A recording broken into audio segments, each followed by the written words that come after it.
ক্যালেন্ডারের পাতা উল্টে আসছে নতুন বছর।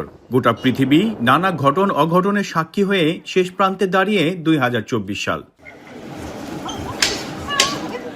বিদায় বছরে কেমন ছিলেন ইতালি প্রবাসী বাংলাদেশিরা? প্রবাস জীবনের পরিবর্তনই বা কতটুকু?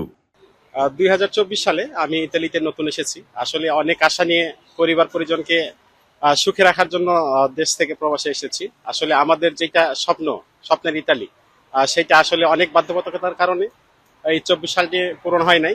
ইনশাল্লাহ আগামী বছর ভালো কিছু হবে। আমাদের প্রবাস জীবনটা অনেক কষ্টেরই। সব প্রাপ্তির যে আসবে সেরকম না, এভাবেই আমাদের প্রবাস জীবন কাটাতে হবে।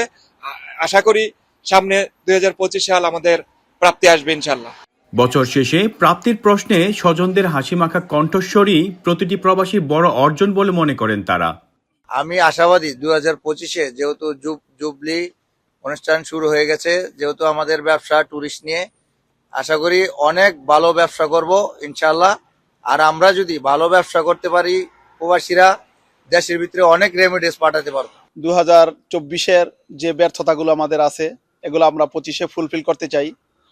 আর আমরা এদেশে ব্যবসায়ী এবং কাজে যারা আছি, সবারই একটাই প্রত্যাশা, ভালো স্বাবলম্বী হয়ে দেশের অর্থনীতিতে যাতে আমরা অংশগ্রহণ করতে পারি।